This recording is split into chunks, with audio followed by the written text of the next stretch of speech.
சரி பிள்ளைகள், இந்த கேள்வியை பாருங்கள்.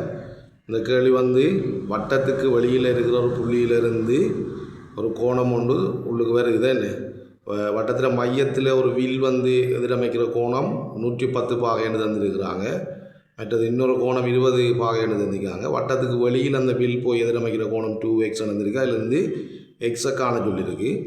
பட் உங்களுக்கு தெரியணும் பிள்ளைகள், உங்களுக்கு இதில் இந்த இருக்கிற வில் விடத்தை பாருங்கள், இந்த இருக்குது. மற்றது இப்போ இந்த வில் பாருங்கள், புள்ளிக்கூடால் இணைக்கிறோம் பாருங்கள்.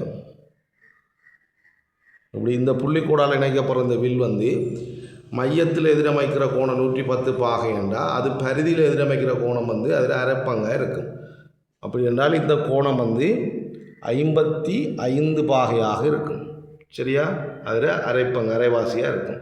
அப்போ இது 55ன்னு சொன்னால் அதுக்கு உள்ளே இருக்கிற இந்த கோணம், அதாவது ஒரு நேர்கோட்டில் அடுத்துள்ள கோணங்களாக இருக்குதுன்னு, ஒரு நேர்கோட்டில் அடுத்துள்ள கோணங்களாக காணப்படுது.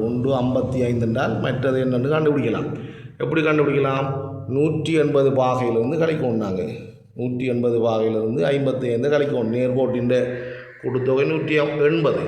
அப்போ 55 கழித்தோம் என்றால் 10ல் 5 போனால் 5, 7ல் 5 போனால் 2, 125 பாகை வரும். ஆகவே இந்த கோணம் எங்களுக்கு 125 பாகை என்று வரப்போகுது. இந்த அறிக்கை கோணம் 125 பாகை என்று வரப்போகுது. இப்போ பாருங்கள், இதில் ஒரு முக்கோணம் வருது. ஒரு கோணம் 125, இன்னொரு கோணம் 20 பாகை, இன்னொரு கோணம் 2x. அப்போ இந்த 3 கோணத்தை நாங்கள் கூட்டுற நேரம் 125 சக 20 சக 2x கூட்டுற நேரம் எவ்வளோ வரும்? 180 பாகை வரும். சரியா? இப்போ எங்களுக்கு பாருங்கள், இப்போ எங்களுக்கு 125 120 மூலவு 145 பாகை சக 2x சமன் 180.